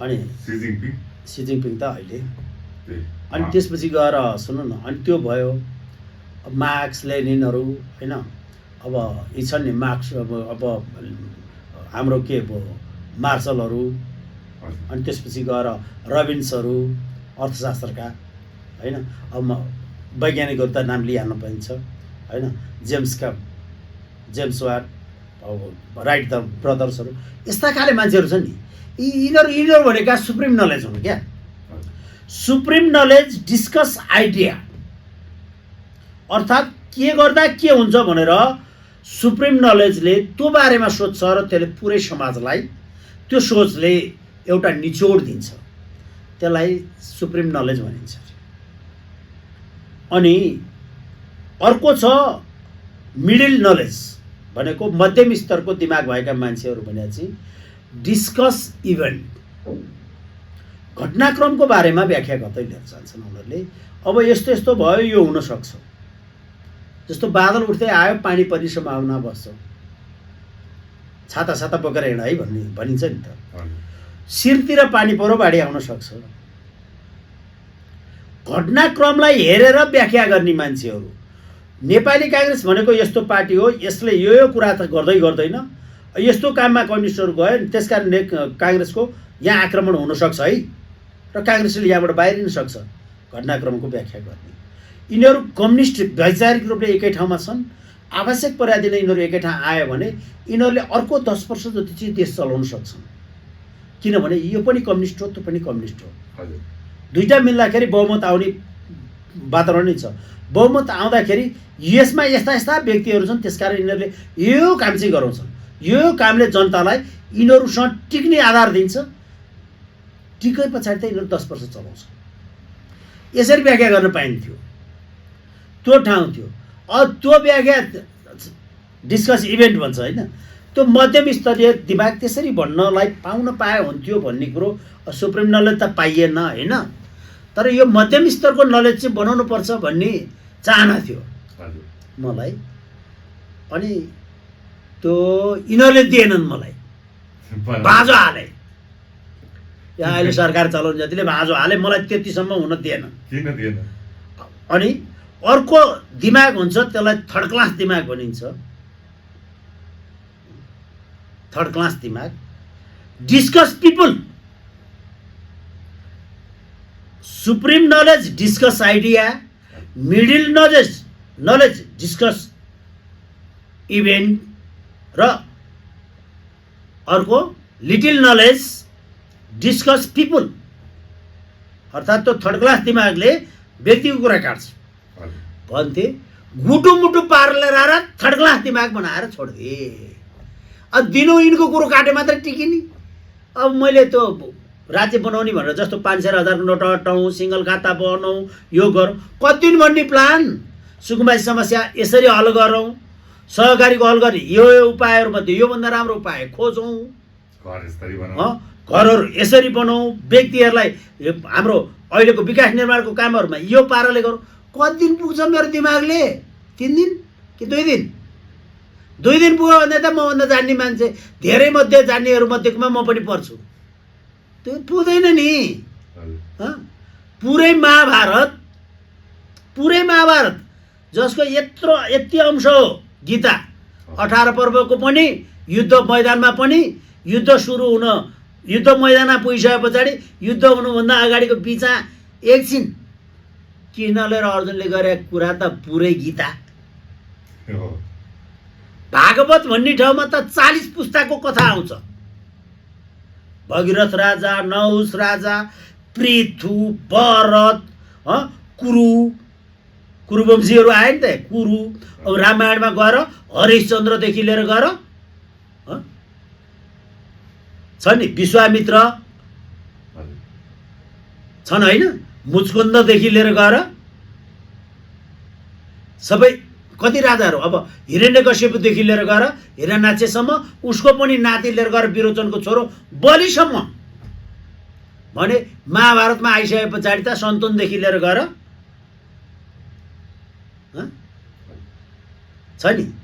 अब सन्तुन लिएर गएर भीष्म पितामह, भीष्मका छोरा होइन त्यो के अरे व्यास ऋषि निषाद राज, अब त्यो आइसके पछाडि अब सत्यवतीबाट जन्मिया चित्राङ्गत विचित्र वीर्य, तिनका छोरा पाण्डु र धृतराष्ट्र, तिनका पनि छोरा 5वटा पाण्डव, तिनका के अरे त्यो कौरवहरू, पाण्डवको पनि छोरो उतापट्टि उत्तराको छोरो के अभिमन्यु, उत्तराको लोग्नी, उत्तराको छोरो अथवा अभिमन्युको छोरो परीक्षितको पनि छोरालाई शुकदेवले पठाएको सुनाएको भागवत, शुकदेवलाई जन्म जयलाई भने पछाडि त्यो 40 पुस्ताभन्दा बढीको कथा रामायण र भागवत दुइटै जोडेर आउँछ 7 दिनको सप्ताह, 7 दिन सिद्धिन्छ। गीता ज्ञान यति पर्छ, अब मेरो ज्ञान कति हुन्छ त्यो 7 दिनमा सिद्धिन्छ भनेपछि मलाई त 14 मिनटभन्दा बढी काम लाग्छ जस्तो लाग्दैन मेरो दिमाग। त्यो कथालाई हेर्ने हो भने, भागवत हेर्ने हो भने पुग्छ, भागवतै 7 दिन सिद्धिन्छ राति सुत्दाखेरि भने मान्छे दिमागले त्यति काम गर्ने। तर कहिल्यै नसिद्धिने दिमाग रहेछ यो, थर्ड क्लास दिमाग, लिटिल नलेज, डिस्कस पिपल, कुरो काट्न पाएको पाइए टिके कुरो काट्न पाइया छ र टिकिया छ, समाचार के आप्ति बुद्रा सर। तपाईँले पहिले भन्दाखेरि ठ्याक्क त्यस्तै कसै मान्छेले भन्दाखेरि पुग्ने पनि हुन्छ त्यो, चाहे त्यो चमत्कारिक होस्, चाहे चाहिँ त्यो पोजिटिभ भाइ होस्, अथवा चाहिँ त्यो कहिले चाहिँ अँध्यारोमा ढुङ्गा हान्दाखेरि लागेको जस्तो पनि होस्। यो सरकार ठ्याक्कै कहिले कतिसम्म टिक्ला भन्ने दिन आइसक्यो आयो होइन। यसमा मलाई यो सरकार, यदि म रवि लामिछानेलाई विशेष भन्छु, राजसभाहरूले रवि लामिछानेले भारतले पेलेको छ भने छोडिदेऊ यार, फेरि राजीनामा दियो भन्छ, म सांसदबाटै राजीनामा देऊ। त्यो भारतले पेले जस्तो लाग्छ तपाईँलाई? अवस्था त्यो आयो, गनायो। रवि लामिछाने इन्डिया गएर आइसके पछाडि बालेनलाई असो गरे देखियो। भित्र बालेनलाई सकाउने खेलो जस्तो लाग्यो। तपाईँले मैले त्यो उताबाट बालेन जम्मा 3 महिना चाहन्छन्, 4 महिना हुँदैछ होइन सरकार। 13 गते भने पछाडि आज कति गते हो? आज 14, 13 गते 4 महिना भयो भनौँ न, 15 गते भइसक्यो आज, जम्मा 4 महिना भयो होइन। 4 महिना सरकार हुँदाखेरिको बालेन के रवि फर्केको 2 महिना जति भयो होला होइन, 2 महिना अगाडि। मैले 2 महिना अगाडिदेखि जेठदेखि न हो, अहिले त मैले गाली गर्न थालेँ। रविले उताबाट आइसके पछाडि, रवि नेपाल फर्किसके पछाडि चाहिँ बालेनका विरुद्ध बालेनलाई बाटो ओह्रालो लाग्यो भने यसको दोष चाहिँ रविलाई जान्छ है। सायरी नै भनेको छु त मैले।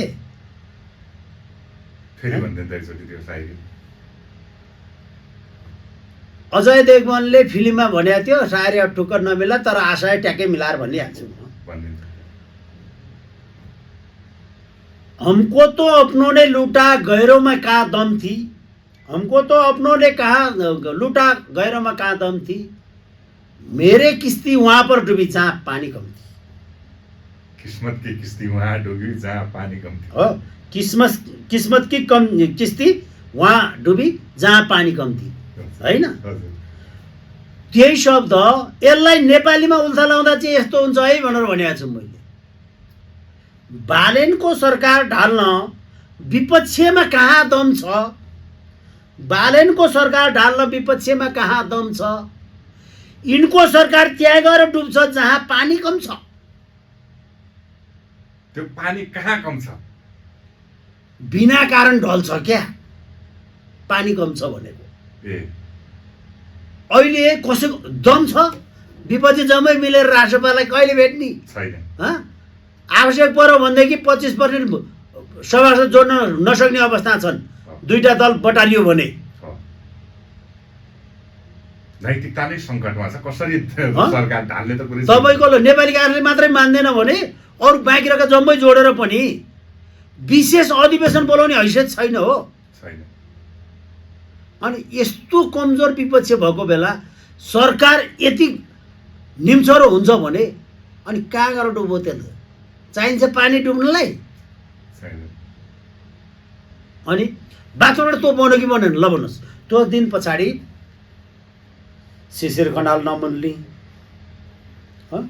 त्यस पछाडि गएर त्यो अर्को गोल्डन वाग्लेको पारातो कानुन मन्त्री केही न केही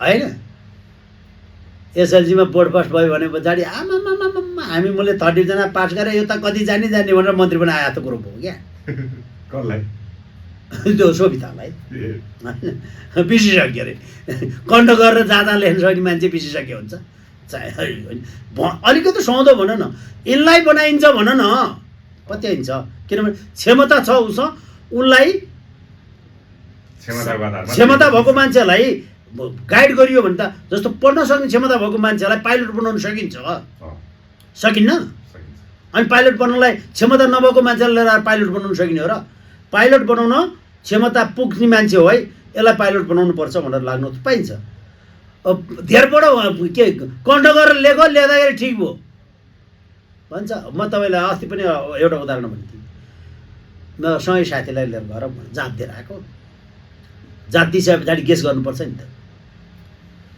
यी खाली ठाउँ टु काठमाडौँ लेखेको थियो यतापट्टि गो र गोज छान्न पर्ने गोज अनि गोइङ तिनवटा मध्ये एउटा छानेर यहाँ खाली ठाउँमा भर्नुपर्ने हेर्नुहोस् है अनि त्यसो भने पछाडि त्यो सँगै गएको साथीलाई सोधेको के लेखेछ भने हि गो टु काठमाडौँ भने हि गोज टु काठमाडौँ भनेर लेखेको है मिल्दैन यो भने मैले कहाँ मिल्छ त गो हुन्छ हि गो टु काठमाडौँ हुन्छ कहाँबाट गोज हुन्छ भनेर भने मैले होइन गोज हुन्छ गो हुँदैन कहाँ गो हुन्छ कसरी गो हुन्छ कि गोज हुन्छ गो हुन्छ भने गो हुन्छ भनेपछि के भन्नु उसले थाहा छ वीरेन्द्र पाण्ड्या गाइड हेर्ने भनेर भन्नु यो थर्ड पर्सन सिङ्गुलर सब्जेक्ट हो त्यस पछाडि गएर भरमा B5 हुन्छ भनेर भन्दैन त पोर भर प्युरल गर्नुपर्छ थर्ड पर्सन सिङ्गुलर सब्जेक्ट हो त्यस पछाडि आउने भर्बलाई प्युरल गरिनुपर्छ ग्रामरको रुल त त्यो हो नि त रुल जानेको मान्छे भए पो बौद्धिक हो रुल जानेको भए पो त्यो विज्ञ हो गाइड हेर्ने मान्छे के विज्ञ हो गाइड हेरेर ठिक भयो मिलो अब जस्तो के नडब्लु कुरो भनेर पढेँ मैले पढेँ होइन एसएलसी दिने बेला लेखेँ मैले होइन COULD कुल्ड भनेर पढेँ मैले होइन एफयुट्यु फ्युचर लेख्ने ठाउँमा फुतुरे भनेर पढेँ मैले तर लेख्दाखेरि एफयुट्यु आरि मैले पढ्दा पो फुतुरे त सरले जाँच्ने बेला त फ्युचरै हो त ठिक लाउनु परेन मैले उच्चारण पो कुन हो सरले उच्चारण गर्दा त नो ठिक भएन नम्बर आएन अनि यसरी पास भएको मान्छेले नम्बर धेर ल्यायो भनेर विद्वान भयो भन्ने भोट बढी आउँदैमा जान्ने हुन्छ यस्तो हुँदैन क्या हामीले उसले पछाडि देखाउने क्षमता के देखाउँछ उसको प्रस्तुति के हुन्छ जस्तो होइन त्यो देखिए पछाडि अनि विषम परिस्थितिमा कस्तो निर्णय गर्छ बालन शाह जतिसुकै जेसुकै राम्रो भने पनि अहिलेको तुलनामा प्रधानमन्त्रीको लागि ठिक होइन कि भन्ने शब्दमा पुग्यो मान्छे हिजो ओलीलाई तपाईँ भन्ने शब्द नि प्रयोग गर्दिनँ र त भन्छु भनेर सुरु गरेको बोल्नलाई म आज बालनमा त्योभन्दा कमी के भेट्यो के मेरो एउटै भनाइ त्यो हो विषम परिस्थितिमा उचित समयमा सही निर्णय उचित निर्णय विषम परिस्थितिमा उचित निर्णय त्यो पनि इन टाइम उचित समयमै लिँदैन नेतृत्वले भने त्यसले देश भड्कालाई हाल्छ यो ओलीलाई मैले 23 गते राजीनामा दिए भए 24 गते घट्थ्यो होला विषम परिस्थितिमा तपाईँको उचित निर्णय लिनु पर्दैन। आज गोलखाड गयो होइन त्यो बालन शाहले, त्यो कन्डिसन आउँदा मङ्गलबार बोल्नु पर्दैन, सोमबार एक दिन छोडिदिउँ। सोमबार पाइँदैन है। सोमबार बालनले सम्बोधन गरिहाले भए हतार भयो भनिहाल्थेँ म, किनभने कसैका बाउ मर्या दिन छ नि, नरो बाबु भन्ने होइन, नरो न बाबु नरो, किन रोइस भन्ने होइन, नरो भन्ने हो, बाबु मर्या दिन। भोलिपल्ट नि पर्सिपल्ट नि रहन्छ भने कति रुन्छस् है भन्ने हो, भोलिपल्टदेखि कति रुन्छस् होइन त, मर्के दिन त किन रोको भन्ने हो, बाबु नरो नरो भन्ने हो, किन रोको भन्ने होइन। भोलिपल्ट रोयो भने त किन रोको, चुप लाग, आउँछ फर्केर त रो र अब हामी छौँ पक भन्ने होइन, भोलिपल्टदेखि थर्काउने हो। तर मरेको दिन रुनुपर्छ। अर्थात् राति मान्छे मर्या छ, जुलुस ननिकाले त्यो पीडा भएको परिवारले अलिकति पीडा पोख्न पाएन भने अनि ऊ कुल हुन्छ, बिग्रिया दिमाग, लाइनमा आउनु परेन, बढिया प्रेसर लाइनमा आउनु परेन, त्यो दिन छोडिदिने हो। तर मङ्गलबारबाट अगाडि बढ्न दिनु हुँदैन थियो, बोल्नु पर्थ्यो। अनि त्यही भएर हिजो भने नि मैले शुक्रबार, ए बालेन तिमीलाई बिहे गर्नलाई लगन चाहिए नभएर गर्यौ, आज देशवासीका नाममा सम्बोधन गर्नलाई लगन चाहियो, शुक्रबार साँझ राति नै कुर्नु पर्ने, ज्योतिष हेराउँदैछौ, त्यही भने मैले, त्यही भएर हो क्या, बोलिदिनु पर्छ। सब एउटा कुरो, यो मङ्गलबारै सम्बोधन भएको भए हिजोको भाइ त मर्दैन थियो नि। अब आजको अवस्था कस्तो छ हेरौँ होइन। यो अवस्था यदि हिजोको वक्तव्यले र केही भएर त्यहाँ अलिकति कन्ट्रोल भएर अगाडि बढेर कम भएर गयो र भोलिबाट जनजीवन सामान्यतिर फर्कियो भने हाम्रो लागि खुसीको कुरो त्यो हुन्छ होइन। त्यो नै हामीलाई सबैभन्दा ठुलो कुरो हुन्छ। यदि यो हप्ता जोडियो भने कि त्यो सुदन गुरुङ हुँदैन कि बालेन हुँदैन, रविको पालो आउँछ, रविलाई पालोमा लिएर आएर रविलाई फेरि त्यो मन्दिरमा राखियो भने ग्यारेन्टी पुजारी बाँकी रहँदैन, भक्त पनि आउँदैनन्। 3 महिना चाहिँ भिड लाग्छ, कसैको माग पुरा हुँदैन, त्यस पछाडि रासोपा ठिक लाग्छ र खोज्या त्यही हो विधि बाहिरियाले होस् गर भन्ने हो रासोपालाई। अब मलाई त के नदिनु छ, नलिनु छ, नखानु छ, नपोल्नु छ होइन। चित्त बुझेन भने मुख झडिहाल्छ, चित्त बुझ्यो भनेदेखि ठिक गर भनिहाल्छ। मेरो त कुरा काटेर दिन बिताउने बेला भएको छ, मलाई प्रब्लम पर्नेवाला छैन, तिमीहरूलाई हुन्छ होस् गर।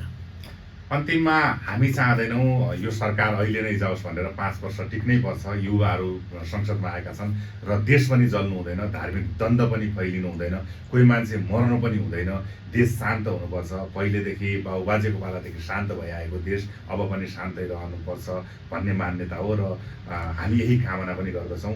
र मैले सोध्न बिर्सेको र सरलाई यो प्रश्न सोधिएको भए अथवा यो प्रश्न चाहिँ भइदिएको भए हुन्थ्यो भन्ने केही लागेको छ भने त्यस्तो त काहीँ केही छैन। रासोपा सरकार तपाईँले भने जस्तै 5 वर्ष टिक्नुपर्छ। यो सरकार टिक्दै मात्रै पुग्छ, यसले हामीलाई केही गरिदिनु पर्दैन। हाम्रो अस्तित्व, तपाईँको अस्तित्व टिक्दै मात्रै पुग्छ, सबैभन्दा धेरै आवाज उठाउने तपाईँ हामी नै हौ होइन। यो टिक्दै मात्रै पुग्छ, त्यो भए पछाडि मान्छे लयमा फर्किन्छ अनि मान्छेलाई अलिकति भएको आश पनि हराउँछ कि हराउँछ होइन। कुन दिन छोराले लिएर गएर वृद्धाश्रममा बुढो भए पछाडि थन्काउने हो थाहा छैन, तर छोरो हुर्काउन्जेलसम्म चाहिँ मलाई यसले बुढेसकालमा पाल्छ भनेर हुर्काउने हो क्या। भने पछाडि यो सरकार भोलि हामीलाई भलै केही नदेला, वृद्धाश्रम लगिदेला, तर यो मोराले पाल्छ नि त मेरो पनि छोरो छ त भन्न पाउनु पऱ्यो नि। अलि जडिया छ, भोलि सुध्रेला नि त भन्न त पाइने होइन। भने पछाडि हामीलाई अब अलिक कमजोर छ, मोटोलाई नि त भोलि भन्न पाइयो, त्यो भन्न पाइन्छ। हेर्नुहोस् भोलि होस आउँछ भनेर भएको जस्तो नभएको हुँदैन र यो हुनैपर्छ, यो टिक्नै पर्छ। रवि लामिछानेले अर्को पटक उसले प्रधानमन्त्री खाने हो, अहिले जसरी पनि लानै पर्छ होइन।